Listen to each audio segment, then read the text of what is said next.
Repairing of engine block തുടങ്ങാം. ആദ്യം repairing of cracks in the engine block. അപ്പോൾ engine ബ്ലോക്കിൽ ഉണ്ടാകാവുന്ന ക്രാക്കുകളെ കുറിച്ച് ആദ്യം ഒന്ന് പറയാം. പല കാരണങ്ങളാൽ എൻജിൻ ബ്ലോക്കിൽ ക്രാക്കുകൾ പ്രത്യക്ഷപ്പെടാം. എൻജിൻ ഓവറോളിംഗ് ലൈഫ് ആവുന്നതിന് മുമ്പേ അത് സംഭവിക്കാം. മിക്കപ്പോഴും എൻജിൻ ഉപയോഗിക്കുന്നതിനനുസരിച്ചാണ് ഇങ്ങനെയുള്ള ക്രാക്കുകൾ ഉണ്ടാകുന്നത്. സാധാരണയായി ഇത് സംഭവിക്കാനുള്ള കാരണങ്ങൾ: ഒന്ന്, over heating of engine. Engine പല കാരണങ്ങൾ കൊണ്ട് അമിതമായി ചൂടാവും. പ്രധാനമായിട്ടും കൂളിംഗ് സിസ്റ്റത്തിലെ തകരാറുകൊണ്ട്, ലൂബ്രിക്കേഷൻ സിസ്റ്റത്തിലെ തകരാറുകൊണ്ട്, ഫ്യുവൽ സിസ്റ്റത്തിലെ തകരാറുകൊണ്ട്. ഇതാണ് 3 പ്രധാനപ്പെട്ട ഓവർ ഹീറ്റിംഗ് ആവാനുള്ള കാരണങ്ങൾ. അപ്പോൾ അതിൽ കൂളിംഗ് സിസ്റ്റത്തിൻ്റെ തകരാറെന്ന് പറയുമ്പോൾ കൂളൻ്റ് കുറവായതുകൊണ്ടോ അല്ലെങ്കിൽ വാട്ടർ പമ്പ് വർക്ക് ചെയ്യാതിരിക്കുന്നത് കൊണ്ടോ ഒക്കെ സംഭവിക്കാം. കൂളിംഗ് സിസ്റ്റം അടഞ്ഞു പോകുന്നതുകൊണ്ട്, ജാക്കറ്റുകൾ അടഞ്ഞു പോകുന്നത് കൊണ്ട്, അല്ലെങ്കിൽ റേഡിയേറ്റർ കൂളൻ്റ് സർക്കുലേഷൻ ശരിയായ വിധത്തിൽ നടക്കാത്തത് കൊണ്ട്, ഇങ്ങനെ പല കാരണങ്ങൾ കൊണ്ട് കൂളിംഗ് സിസ്റ്റത്തിൽ ഉണ്ടാകാവുന്ന പല തകരാറുകൾ കൊണ്ട് എൻജിൻ ഓവർ ഹീറ്റ് ആവാം. അതേപോലെ ലൂബ്രിക്കേഷൻ സിസ്റ്റത്തിൽ ഉണ്ടാകാവുന്ന തകരാറുകൾ, ഓയിലിൻ്റെ കുറവ് കൊണ്ട്, ലൂബ്രിക്കേഷൻ ഓയിലിൻ്റെ സർക്കുലേഷൻ ശരിക്കും നടക്കാത്തത് കൊണ്ട്, ഇങ്ങനെ പല കാരണങ്ങൾ. അതേപോലെ ഫ്യുവൽ സിസ്റ്റം, ശരിയായ ഫ്യുവൽ കമ്പസ്റ്റൻ നടക്കാതെ വരുമ്പോഴും എൻജിൻ ഓവർ ഹീറ്റ് ആവാം. അപ്പോൾ ഇങ്ങനെയുള്ള ചില സൂചനകൾ എൻജിൻ തരുന്ന സമയത്ത് അത് റെക്ടിഫൈ ചെയ്തിട്ടില്ലെങ്കിൽ, ആ പ്രശ്നം പരിഹരിച്ചിട്ടില്ലെങ്കിൽ, ഇങ്ങനെ എൻജിൻ ബ്ലോക്കിൽ ക്രാക്ക് ആവുന്ന തരത്തിലുള്ള ഓവർ ഹീറ്റിംഗ് എൻജിൻ ഉണ്ടാവാം. അത് ശ്രദ്ധയോടെ കൈകാര്യം ചെയ്യേണ്ടതാണ്. അതേപോലെ ബ്ലോക്കിൽ ക്രാക്ക് ഉണ്ടാവാനുള്ള മറ്റൊരു കാരണം എക്സസീവ് സ്ട്രെസ്സാണ്. എൻജിന് കൊടുക്കുന്ന അമിതമായ ഭാരം. ഓരോ എൻജിനും നിർമ്മിച്ചിരിക്കുന്നത് ഒരു നിശ്ചിത ഭാരം വഹിച്ചുകൊണ്ട് പ്രവർത്തിക്കാൻ വേണ്ടിയിട്ടാണ്. അതിന് വഹിക്കാവുന്ന ഭാരത്തിൽ കൂടുതൽ അതിനെ കൊണ്ട് വലിപ്പിക്കുമ്പോൾ അത് എൻജിൻ ബ്ലോക്കിൽ ക്രാക്ക് ഉണ്ടാകാവുന്ന തരത്തിലുള്ള പ്രശ്നങ്ങൾ ഉണ്ടാക്കാം. അപ്പോൾ നിങ്ങൾ ബൈക്കിലൊക്കെ യാത്ര ചെയ്യുന്ന സമയത്ത് കുറഞ്ഞത് 3 പേര് വേണമല്ലോ.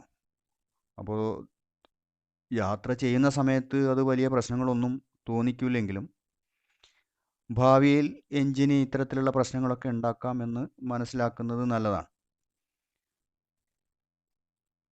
വേറെ ഒരു കാരണം മാനുഫാക്ചറിങ് ഡിഫക്റ്റാണ്. അതായത് എൻജിൻ നിർമ്മിക്കുന്ന സമയത്തുണ്ടാകാവുന്ന ചില തകരാറുകൾ.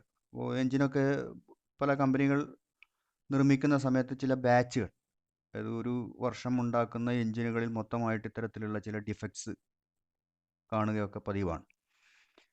എൻജിൻ ബ്ലോക്ക് നിർമ്മിക്കുമ്പോൾ ഉണ്ടാകുന്ന ചില പ്രശ്നങ്ങളാണ്. ചില എൻജിൻ ബ്ലോക്കിൻ്റെ ചില ഭാഗങ്ങളിൽ മെറ്റീരിയലിൻ്റെ ഡിഫിഷ്യൻസി വരികയും ആ ഭാഗത്ത് പെട്ടെന്ന് ക്രാക്ക് ഉണ്ടാവുകയൊക്കെ ചെയ്യും. അപ്പോൾ എൻജിൻ അതിൻ്റെ ലൈഫ് ആവുന്നതിന് മുമ്പേ പൊട്ടിപ്പോവുക, വിള്ളലുണ്ടാവുക, ഇങ്ങനെയുള്ള പ്രശ്നങ്ങൾ ചില സമയത്തൊക്കെ കാണിക്കാറുണ്ട്. അപ്പോൾ അതിനെയാണ് നമ്മൾ മാനുഫാക്ചറിങ് ഡിഫക്റ്റ് എന്ന് പറയുന്നത്. പിന്നൊരു കാരണം ലോങ് പീരിയഡ് ഓഫ് വർക്കിംഗ്. ഒരുപാട് കാലം വർക്ക് ചെയ്ത് കഴിയുമ്പോൾ സ്വാഭാവികമായിട്ടും നിരന്തരമായിട്ടുള്ള മർദ്ദ വ്യതിയാനങ്ങൾ കാരണമൊക്കെ എൻജിൻ ബ്ലോക്കിൽ ക്രാക്ക് ഉണ്ടാവാം. അപ്പോൾ ഇങ്ങനെ ക്രാക്ക് ഉണ്ട്, എൻജിനിൽ ക്രാക്ക് ഏതെങ്കിലും കാരണം കൊണ്ട് വന്നിട്ടുണ്ട് എന്ന് സൂചിപ്പിക്കുന്ന ചില സൂചനകൾ എൻജിൻ ചിലപ്പോൾ തരാറുണ്ട്. അത് എൻജിൻ പ്രവർത്തിക്കുന്ന സമയത്ത് ഇങ്ങനെയുള്ള ചില സൂചനകൾ കാണിക്കാറുണ്ട്. ഒന്ന്, ലീക്കിംഗ് ഓഫ് കൂളൻ്റ് ഈ ക്രാക്കിൽ കൂടെ ലീക്കാവുക, പുറത്തേക്ക് ലീക്കാവുക, എക്സ്റ്റേണൽ ക്രാക്ക് ഉണ്ടാകുമ്പോൾ. രണ്ടാമത്, over heating, engine over heat ആവുക. അപ്പോൾ എൻജിനിൽ നിന്ന് കൂളൻ്റ് ലീക്കായാൽ കൂളൻ്റ് ലോസ് ഉണ്ടാവും. കൂളൻ്റ് നഷ്ടപ്പെടുമ്പോൾ എൻജിൻ ഓവർ ഹീറ്റ് ആവും. അപ്പോൾ ഈ ഓവർ ഹീറ്റിംഗ് ഒരു സൂചനയാണ്. അങ്ങനെ ഉണ്ടാവാം. ഓവർ ഹീറ്റ് ആവുന്നത് ഒരുപക്ഷെ എൻജിൻ ബ്ലോക്ക് ക്രാക്കായി പോയത് കൊണ്ടാവാം. എൻജിൻ്റെ പുവർ പെർഫോമൻസ്, ക്രാക്ക് എൻജിൻ സിലിണ്ടറുമായിട്ടൊക്കെ ബന്ധപ്പെട്ട് എൻജിൻ ബ്ലോക്കിൽ ക്രാക്ക് ഉണ്ടാവുകയാണെങ്കിൽ എൻജിനിലുണ്ടാകുന്ന എനർജി അതുവഴി നഷ്ടപ്പെട്ടു പോകും. അപ്പോൾ അങ്ങനെ എൻജിൻ പെർഫോമൻസ് കുറയും. എൻജിൻ ഓവർ ഹീറ്റ് ആവുന്നത് കൊണ്ടും പെർഫോമൻസ് കുറയും. അതുകൂടാതെ ഇങ്ങനെയുള്ള എസ്കേപ്പ് കൊണ്ട്, എനർജി എസ്കേപ്പ് കൊണ്ടും പുവർ പെർഫോമൻസ് കാണിക്കാം. പിന്നെ ഒന്ന് റഫ് ഐഡിൽ. ഐഡിൽ എന്ന് പറഞ്ഞാൽ എൻജിൻ്റെ ഐഡിൽ സ്പീഡാണ്. അതായത് എൻജിൻ ആക്സലറേറ്റ് ചെയ്യാതെ അതിൻ്റെ മിനിമം സ്പീഡ്, അതിനെയാണ് ഐഡിൽ സ്പീഡ് എന്ന് പറയുക. അത്രയും സ്പീഡിൽ വർക്ക് ചെയ്താലാണ്, സ്പീഡ് ഉണ്ടെങ്കിലാണ് എൻജിൻ അതിൻ്റെ തന്നെ കോമ്പണൻസിൻ്റെ ഫ്രിക്ഷനൊക്കെ ഓവർകം ചെയ്ത് വർക്ക് ചെയ്തുകൊണ്ടിരിക്കുള്ളൂ. അപ്പോൾ അങ്ങനെ വർക്ക് ചെയ്യാൻ ആവശ്യമായ എൻജിൻ്റെ ഏറ്റവും കുറഞ്ഞ സ്പീഡിനെയാണ് ഐഡിൽ സ്പീഡ് എന്ന് പറയുക. അപ്പോൾ നമ്മൾ ആക്സിലേറ്റർ ഒന്നും കൊടുക്കാതെ വെറുതെ എൻജിൻ സ്റ്റാർട്ട് ചെയ്തിട്ട് ഇടുമ്പോൾ ഒരു സ്മൂത്തായിട്ടുള്ള വർക്കിംഗ് ഇല്ലാതിരിക്കുക. ആ സമയത്ത് റഫായിട്ട് എൻജിൻ ഓഫ് ആവാനുള്ള ടെൻഡൻസി കാണിക്കുക, വർക്ക് ചെയ്യുക, വീണ്ടും സ്പീഡ് കുറയുക, വേരിയേഷൻസ് ഉണ്ടാവുക. ഇങ്ങനെയുള്ള ഒരു റഫ് വർക്കിംഗ് തന്നെയാണ് റഫ് ഐഡിൽ എന്നുള്ളതുകൊണ്ട് ഉദ്ദേശിക്കുന്നത്. അതേപോലെ അടുത്ത വേറൊരു സൈനാണ് ലോ ഫ്യൂവൽ എക്കണോമി. അപ്പോൾ ഇങ്ങനെയൊക്കെയാണ് എൻജിൻ പ്രവർത്തിക്കുന്നതെങ്കിൽ സ്വാഭാവികമായിട്ടുണ്ടാകാവുന്ന ഒരു പ്രശ്നമാണ് ഫ്യൂവലിൻ്റെ ചിലവ് കൂടും, പഴയ പോലെ മൈലേജ് കിട്ടാതെ വരിക. അപ്പോൾ നേരത്തെ പറഞ്ഞ കാരണങ്ങളൊന്നും ശ്രദ്ധയിൽ വരാതിരിക്കുന്ന ഒരാൾക്ക് ചിലപ്പം ഈ ഫ്യൂവൽ എക്കണോമിയുടെ കാര്യം പെട്ടെന്ന് ശ്രദ്ധയിൽ വരും. അപ്പോഴും ഈ വക കാര്യങ്ങളൊക്കെ ഒന്ന് പരിശോധിക്കേണ്ടതാണ്. അതേപോലെ വേറൊരു ഇൻഡിക്കേഷനാണ് എൻജിൻ സൈഡിൽ നിന്ന് പുക പുറത്തേക്ക് വരുന്നത്. ബ്ലൂ കളറിലോ അല്ലെങ്കിൽ ഗ്രേ കളറിലോ ഒക്കെ എൻജിൻ ഹുഡിൽ നിന്ന്, ബോണറ്റിൻ്റെ അകത്ത് നിന്ന് ചിലപ്പോൾ പുക വരും. പുക പുറത്തേക്ക് പോകേണ്ടത് സൈലൻസർ കൂടെ ആണെങ്കിലും ഇങ്ങനെ ക്രാക്ക് ഉണ്ടെങ്കിൽ എൻജിൻ പരിസരത്ത് നിന്ന് പുക പുറത്തേക്ക് വരാം. പല കാരണങ്ങൾ കൊണ്ട് സംഭവിക്കാം, അത് എൻജിൻ ക്രാക്ക് കൊണ്ടും ആവാം. പിന്നൊന്ന് mixing of engine oil and coolant. Engine ഓയിലും കൂളൻറ്റും തമ്മിൽ മിക്സായി പോവുക. അപ്പോൾ എൻജിൻ ബ്ലോക്കിൽ ക്രാക്ക് ഉണ്ടെങ്കിൽ ഓയിൽ പാസ് ചെയ്യാനും കൂളൻ്റ് പാസ് ചെയ്യാനൊക്കെ എൻജിൻ ബ്ലോക്കിൽ പാസേജസ് ഉണ്ട്. കൂളൻ്റ് സർക്കുലേറ്റ് ചെയ്യാൻ വേണ്ടിയിട്ട് വാട്ടർ ജാക്കറ്റ്സും ഓയിൽ പാസ് ചെയ്യാൻ വേണ്ടിയിട്ട് ഓയിൽ ഗാലറിയും ഉണ്ട്. അത് പരസ്പരം വേർതിരിക്കുന്ന പ്രത്യേകം ഹോളുകളാണ്. എൻജിൻ ബ്ലോക്കിൽ ക്രാക്ക് വീണ് കഴിഞ്ഞാൽ ഈ ഹോളുകൾ തമ്മിൽ പരസ്പരം ബന്ധപ്പെടും. അപ്പോൾ കൂളൻ്റ് ഓയിലിലേക്കും ഓയിൽ കൂളൻ്റിലേക്കും ഒക്കെ മിക്സ് ആവും. അപ്പോൾ അത് മനസ്സിലാക്കാൻ വേണ്ടിയിട്ട് ചില മാർഗങ്ങളുണ്ട്.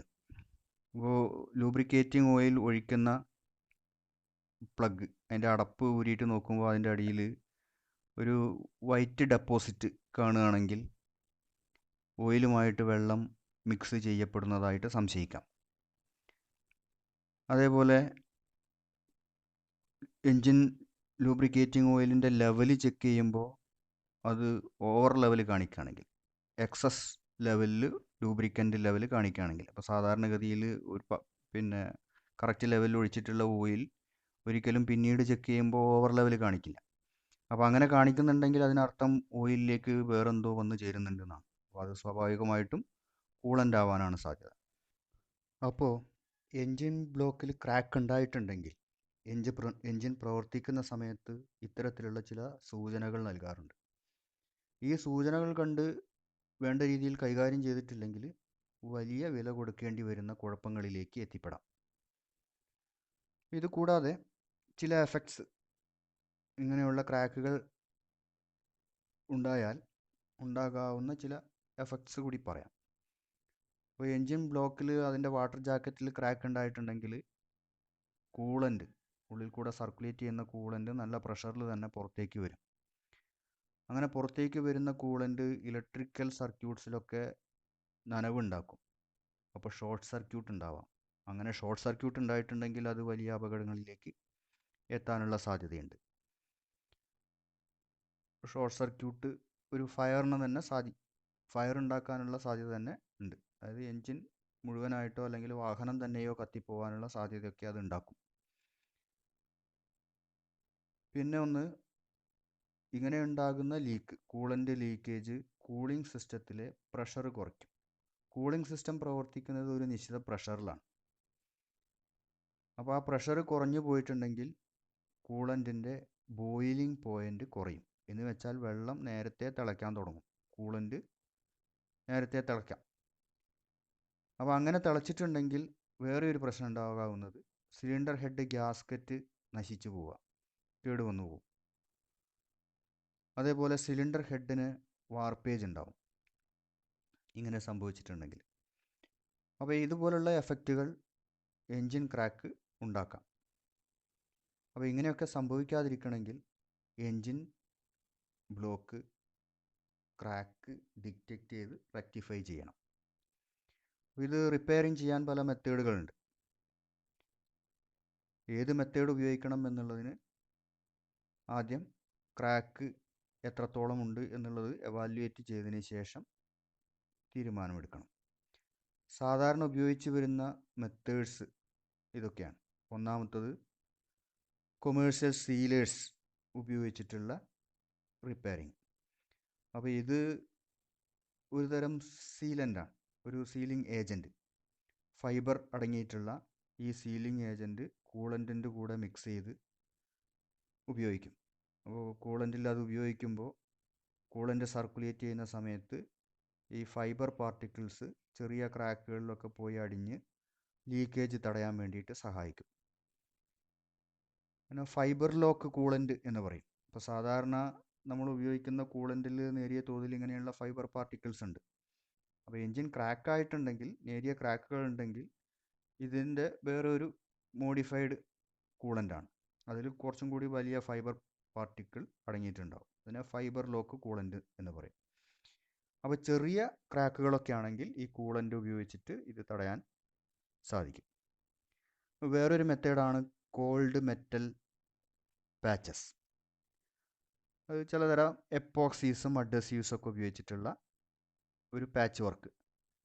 അപ്പോൾ ക്രാക്കുള്ള ഭാഗം നന്നായിട്ട് വൃത്തിയാക്കിയതിന് ശേഷം ഈ എപ്പോക്സിയും അഡ്ഹസീവും തമ്മിലും പരസ്പരം മിക്സ് ചെയ്ത് ക്രാക്കുള്ള ഭാഗത്ത് ഒരു ലെയറായിട്ട് അപ്ലൈ ചെയ്ത് താൽക്കാലികമായിട്ട് ഈ ലീക്കേജ് തടയാം. അപ്പോൾ ഇപ്പോൾ പറഞ്ഞ ഈ രണ്ട് മെത്തേഡും എൻജിൻ ഡിസ്മാൻഡിൽ ചെയ്യാതെ വാഹനത്തിൽ തന്നെ വെച്ചുകൊണ്ട് ചെയ്യാവുന്ന മെത്തേഡാണ്. എൻജിൻ ബ്ലോക്ക് ഓവറോൾ ചെയ്യുന്ന സമയത്ത് ഉപയോഗിക്കാവുന്ന മെത്തേഡല്ല ഈ പറഞ്ഞ രണ്ടും. ഓവറോൾ ചെയ്യുക എന്ന് പറഞ്ഞാൽ തന്നെ വളരെ ചിലവേറിയ, സമയം കൺസ്യൂം ചെയ്യാനുള്ള ഒരു വർക്കാണ്. അപ്പോൾ ഇങ്ങനെയുള്ള ദീർഘകാലത്തിൽ നിൽക്കാത്ത റിപ്പയറിംഗ് വർക്ക് ഓവറോളിങ് സമയത്ത് ഉപയോഗിക്കാൻ പാടില്ല. അപ്പോൾ ആ സമയത്ത് ഉപയോഗിക്കാവുന്ന ഒരു മെത്തേഡാണ് കോൾഡ് മെറ്റൽ സ്റ്റിച്ചിങ്. അപ്പോൾ ഈ രീതി നിങ്ങൾക്ക് വീഡിയോയിൽ കാണാം. ആദ്യം സ്റ്റിച്ച് ചെയ്യേണ്ട സർഫസ് നന്നായിട്ട് ക്ലീൻ ചെയ്യണം. ക്ലീൻ ചെയ്തതിന് ശേഷം ഈ ക്രാക്ക് തുടക്കം മുതൽ എൻഡ് വരെ ചെറിയ ഹോൾസ് ഡ്രിൽ ചെയ്യണം. അപ്പോൾ അതിന് വേണ്ടിയിട്ട് ഉപയോഗിക്കുന്ന ഒരു സ്പെഷ്യൽ എക്യുപ്മെൻ്റ് ഒക്കെ കാണാം. ഇതുപയോഗിച്ച് ഈക്വൽ ഡിസ്റ്റൻസിൽ ഹോൾസ് ഡ്രിൽ ചെയ്യാൻ സൗകര്യമാണ്. രണ്ട് ഹോളുകൾ തമ്മിലുള്ള ഡിസ്റ്റൻസ് ഹോളിൻ്റെ ഡയമീറ്റർ തന്നെയായിരിക്കും.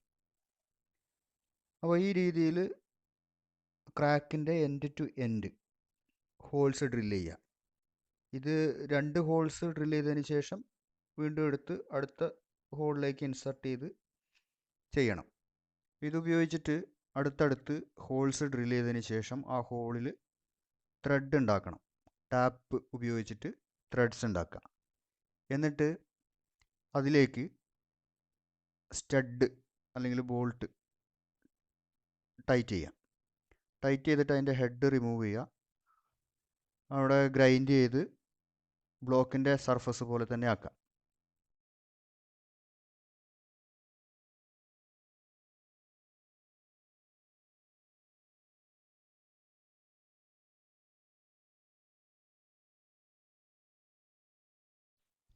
ഇനി വീണ്ടും ഈ ചെയ്തിട്ടുള്ള ബോൾട്ടുകൾക്കിടയിലായിട്ട് ഹോൾസ് ഡ്രിൽ ചെയ്യണം.